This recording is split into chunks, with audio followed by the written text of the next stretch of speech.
Halo guys, apa kabar kalian semua? Mimin di sini bakal melanjutkan alur cerita Sword Star. Disclaimer dulu bahwa kemungkinan besar ada perbedaan antara novel dan versi Donghuanya, tapi alur cerita utamanya tetap sama.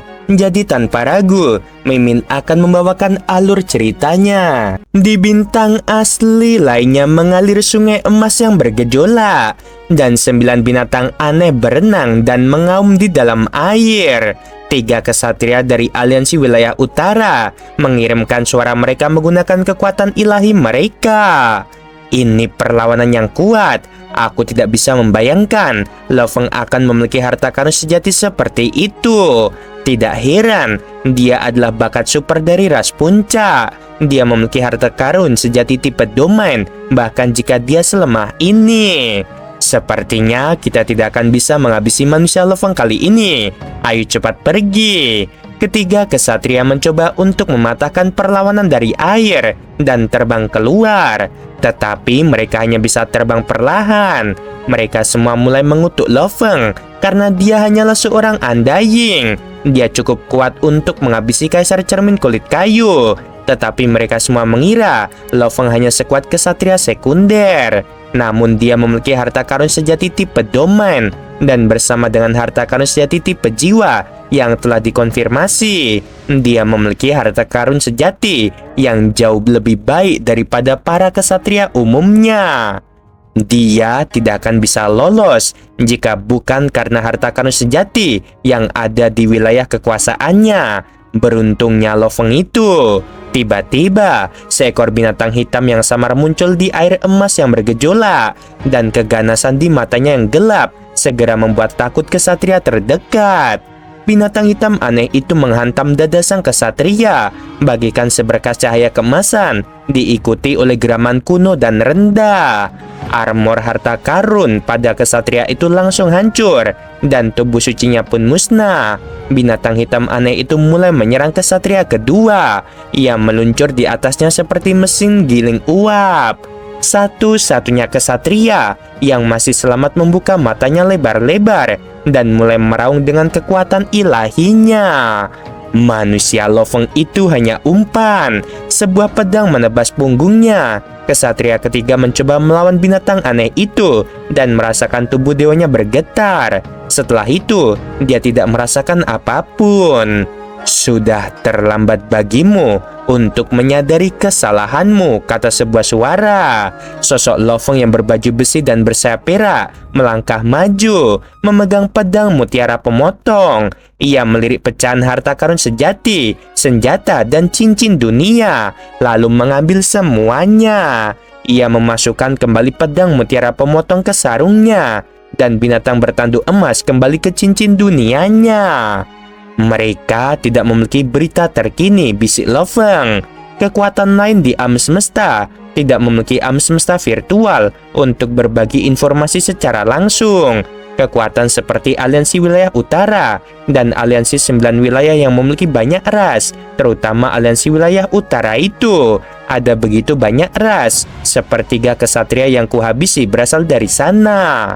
Lo Feng baru menyadari berapa banyak anggota aliansi wilayah utara setelah menjelajahi bintang-bintang asli. Lebih dari 1000 kandidat berasal dari aliansi Hong di Pulau Baunia, tetapi ada ratusan ribu dari mereka yang berasal dari aliansi wilayah utara. Beberapa kesatria sudah tahu bahwa mereka harus menghindariku. Namun, beberapa belum mendengar beritanya. Lo Feng mengambil kembali gelombang emas itu dan terbang kejauhan seperti seberkas cahaya perak. Tak ada yang tersisa di langit tempat Lo Feng bertarung dengan para kesatria. Ia telah mengambil semuanya. Di bar terbuka aliansi Hong, Lo Feng datang ke sini 2 atau 3 kali seminggu dengan menggunakan tubuh lautan terpencil untuk terhubung ke alam semesta virtual. Dia telah menunggu kabar tentang kesatria Tianyang. Namun, 10.081 bintang asli itu terlalu besar, dan kesatria Tianyang adalah kesatria yang selalu bertindak sendiri. Dia mungkin bersembunyi di suatu tempat selama ratusan atau bahkan ribuan tahun. Butuh waktu dan keberuntungan untuk menemukannya. Banyak kesatria menyambutnya dengan hangat. dan bahkan kesatria yang jarang muncul bersikap sopan kepada Lo Feng. Bagaimanapun, ia memiliki catatan yang luar biasa selama tahun yang dihabiskannya di bintang asli, dan semua makhluk hebat di Alien Shihong mengetahuinya. Banyak sekali kesatria yang tewas karena dia, meskipun mereka semua percaya bahwa sebenarnya kesatria tingkat atas yang telah melakukan pembunuhan itu tetap menunjukkan status Lo Feng. Kesatria tingkat atas bersedia tinggal di cincin dunia Lo Feng akan menjadi suatu kesenangan bagi semua makhluk agung untuk menjadi teman kesatria tingkat atas. Lo Feng, kata sebuah suara yang dikenalnya. Lo Feng menoleh dan melihat dua makhluk agung duduk di sudut. Tidak ada makhluk agung lain selain mereka. Kesatria Guyi, kesatria abadi. Lo Feng terkejut. Dia sekarang mengerti mengapa tidak ada makhluk hebat lain di sekitar mereka. Karena mereka masing-masing memiliki status yang luar biasa. Kesatria Guyi adalah murid yang sangat dihargai oleh pemimpin kota primal. Dan kesatria abadi adalah murid dari pendiri dojo kapak besar. Lo Feng berjalan ke arah mereka sambil menyeringai. Kesatria Guyi berkepala botak dan mengenakan jubah berapi-api serta bertelanjang kaki. Melihatnya saja sudah membuat orang merasa takut. Tetapi Lo Feng yang telah berlatih selama 180 juta tahun telah meningkatkan tekadnya secara signifikan dan dapat menyaingi beberapa Universe Master. Dia sama sekali tidak terpengaruh olehnya. Kesatria abadi hanya pernah bertemu Lo Feng sekali sebelumnya, dan itu terjadi melalui alam semesta virtual. Dia mengenakan baju besi aneh dengan puluhan ribu tanaman merambat di atasnya, dan wajahnya ditutupi oleh beberapa tanaman merambat. Ada kejahatan di mata hijaunya. Baik kesatria abadi maupun Guyi adalah kesatria kuat. Sebelumnya, Lo Feng dan Truyan menganggap mereka tak tersentuh, tetapi Lo Feng kini dapat melihat kekuatan mereka dengan jelas. Kesatria Guyi setara dengan Universe Master biasa. Dia memiliki harta karun sejati yang lebih besar, dan ia ahli dalam ilusi dan pertarungan jarak dekat. Sedangkan kesatria abadi, ia memiliki reputasi yang hebat. Kekuatan bertarungnya juga setingkat Universe Master biasa, tetapi ia memiliki keterampilan bertahan hidup yang luar biasa. Belum ada yang berhasil menghabisinya. Itulah sebabnya ia memiliki gelar Undying atau abadi. Kesatria Guyi tersenyum. Lo Feng, duduklah. Kamu tumbuh begitu cepat, kata kesatria abadi. Suaranya melengking dan aneh, tetapi Lo Feng sudah siap untuk itu, karena ia pernah berbicara dengannya sebelumnya. Kamu masih lemah saat pertama kali bertemu, dan jauh dari kata Undying. Satu tatapan dariku dapat mempengaruhimu, namun kamu sudah mampu menepisnya. Kamu memang luar biasa. Ku dengar puluhan kesatria terbunuh karenamu. Itu luar biasa. Lo Feng, kata kesatria Guyi. Baik kesatria abadi dan aku bertanya-tanya, berapa banyak kesatria yang mati karena temanmu? Tidak banyak, Lo Feng tersenyum. 82 kesatria dan 5 kesatria yang setara Universe Master biasa. Baik Guyi maupun kesatria abadi tampak tercengang. Pada awalnya, para kesatria dari ras lain mencoba mengeroyokku karena keserakahan mereka, kata Lo Feng. Tetapi merekalah yang akhirnya terbunuh. Dalam 15 hari pertama, banyak yang terbunuh juga. Namun semakin banyak yang mengetahuinya dan mulai menjauhiku. Sudah 3 bulan dan aku hanya bertemu 1 orang yang tidak beruntung. Berita itu menyebar semakin cepat dan meluas. Beberapa kesatria yang sangat terkenal mulai tumbang. Itu memperkuat reputasi Lo Feng. Bahkan beberapa kesatria puncak dari ras lain kini akan menghindari Lo Feng. Siapa temanmu? Tanya kesatria Guyi sambil tersenyum. Bisakah kamu memberitahu kami? Lo Feng tersenyum. Dia adalah Lo Feng. Jangan bercanda lagi. Kesatria Guyi tersenyum lebar. Jika kamu tidak bisa memberitahu kami, jangan katakan saja. Lo Feng diam-diam menakjubkan. Sepertinya tidak ada yang percaya bahwa dialah yang telah melakukan semua pembunuhan itu. Lagi pula di mata makhluk-makhluk agung itu, bahkan jika dia menjadi seorang kesatria dan dapat menyelesaikan pemahaman hukum dengan cepat, seseorang biasanya masih membutuhkan ratusan juta tahun untuk maju dari warisan dewa binatang tingkat keempat ke tingkat 7. Ini baru 20.000 tahun. Dia seharusnya berada pada level rendah dalam teknik. Setidaknya, dari sudut pandang makhluk-makhluk agung itu, dia memiliki tubuh dewa yang kuat, tetapi dia jauh lebih rendah daripada kesatria tingkat atas, seperti kesatria pohon dunia atau pemimpin istana Tianxi. Oke guys, Mimin kasih tahu lagi ya, kenapa kok ini sekarang 20.000 tahun, yang tadi dibahas 180 juta tahun. Nah, ini perbedaan waktu di alam semesta asli sama alam semesta milik leluhur dari binatang angkasa ya teman-teman, dimana perbandingan waktu itu 1:10.000. Jadi kalau Lo Fong berlatih di alam semesta sana selama 180 juta tahun dibagi 10.000 tahun ya. Oke, kita lanjut biar gak bingung. Jika kamu benar-benar ingin tahu namanya, dia adalah kesatria gunung emas, jawab Lo Fong. Kesatria Guyi dan kesatria abadi saling bertatapan. Keduanya tampak bingung. Mereka belum pernah mendengar nama itu. Apakah kamu bercanda? Tanya kesatria abadi. Tentu saja tidak. Kamu akan segera tahu. Lo Fong tersenyum. Apakah dia dari ras lain? Tanya kesatria Guyi. Lo Fong mengangguk. Pada saat yang sama, Lo Fong melihat ada sosok yang terus menatapnya. Sosok itu adalah kesatria Guangzhou. Saudaraku kesatria abadi, aku akan menemui temanku. Lo Fong berdiri dan berjalan menuju kesatria Guangzhou. Saat mereka bertemu, kesatria Guangzhou segera mengisolasi mereka dari lingkungan sekitar dan berkata, Kaisar Sungai Pedang, aku telah menemukan kesatria Tianyang. Lo Fong sangat gembira, matanya berbinar. Lo Fong berusaha sekuat tenaga mengendalikan emosinya dan langsung bertanya, di mana dia? Kesatria Guangzhou menceritakan setiap detail yang diketahuinya, termasuk bintang asli tempat kesatria Tianyang berada dan koordinatnya. Terima kasih, kata Lo Fong. Kesatria Guangzhou bertanya karena penasaran. Mengapa kamu begitu peduli dengan kesatria Tianyang? Apakah ada permusuhan di antara kalian berdua? Sebuah bantuan untuk seorang teman, jawab Lo Fong dengan satu kalimat. Kesatria Guangzhou mengangguk puas dengan alasan ini. Dengan baju besi dan sayap peraknya, Lo Fong menunggu dengan mata penuh harap. Isyarat kuat dari sayap sawu tak terlupakan. Ia percaya bahwa begitu sayap sawu dan sayap hitam digabungkan, akan ada perubahan kualitatif. Dalam keadaan normal, hanya Universe Master yang akan dipersenjatai dengan senjata harta karun sejati tingkat atas. Adapun harta karun sejati puncak seperti armor kekuatan, ini mungkin juga merupakan kesempatan sekali seumur hidup. Lo Fong melaju menuju jalur pusaran air yang mengarah ke bintang asli nomor 2881. Di dalam bintang itu, aku pikir seorang kesatria dari Alan Sihong baru saja menemukan lokasiku, kata sebuah suara. Seorang pria botak dengan 8 lengan dari klan robot tiba-tiba muncul dari dalam hamparan rumput liar.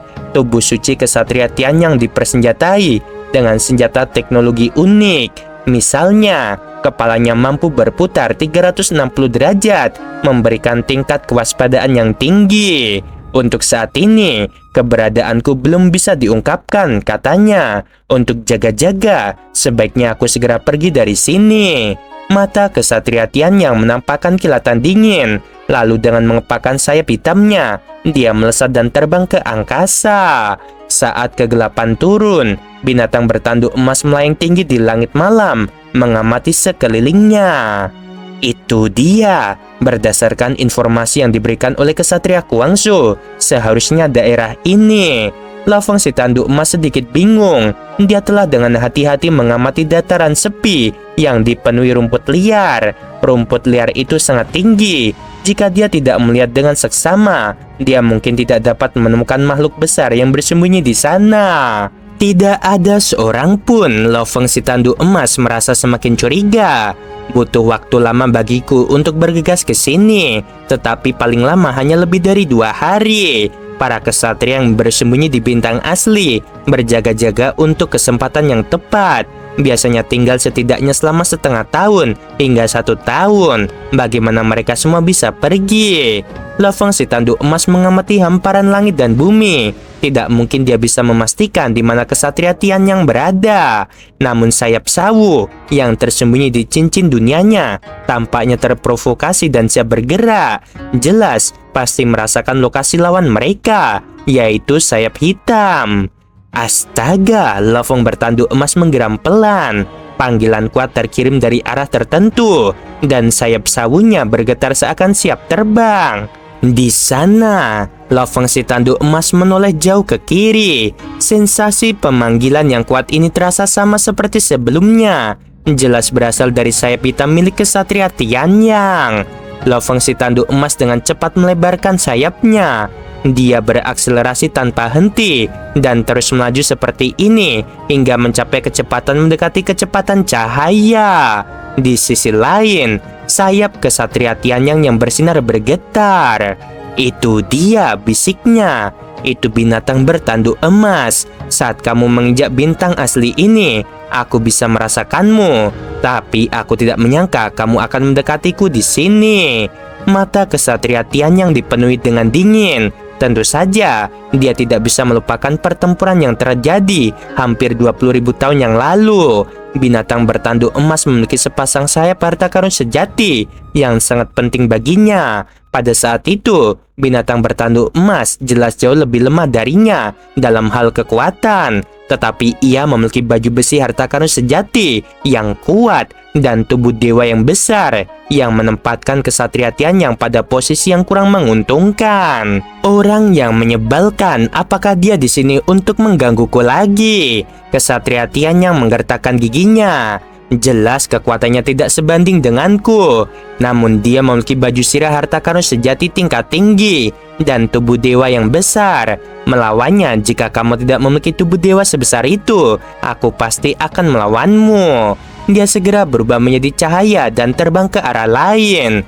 Binatang bertanduk emas samar-samar dapat merasakan lokasi asal transmisi suara itu. Tetapi saat ia mendekatinya, posisinya mulai bergerak. Ia terus bergerak. Jika kamu akan melarikan diri, maka aku akan mengejarmu. Aku akan melihat berapa lama kamu bisa bertahan dalam pelarian. Lofeng terus mengejar dengan kecepatan tinggi. Kesatria Tianyang murka karena diburu, tetapi dia memaksa diri untuk menahan amarah yang menguasainya dari dalam. Aku akan pindah ke bintang asli yang lain. Kesatria Tianyang memutuskan. Dia melihat pusaran air angkasa yang jauh dan berjalan ke sana. Dia melewati pusaran air angkasa dan tiba di bintang asli lainnya. Hampir setengah jam berlalu dan binatang bertanduk emas berjalan menuju pusaran air tempat kesatria Tianyang menghilang. Menurut apa yang kurasakan, dia menghilang di sini. Binatang bertanduk emas melihat pusaran angkasa dan menganalisis situasinya. Setelah memasuki bintang asli lainnya, kesatria Tianyang terus terbang sejauh 6 juta mil atau lebih sebelum ia berhenti untuk bersembunyi. Aku akan menunggumu. Aku akan segera menunjukkan kepadamu perbedaan antara kamu dan aku. Lofeng menjadi bingung. Dia tidak melarikan diri lagi. Baguslah bagiku kalau dia tidak lagi melarikan diri. Lofeng dipenuhi dengan rasa percaya diri. Kecuali jika seorang Universe Master muncul secara langsung, tidak ada seorang pun yang ditakuti oleh Lofeng. Makhluk botak dari ras robot itu berdiri di atas tajuk pohon. Sayap hitamnya bergerak sedikit saat dia menatap Lofeng dengan dingin.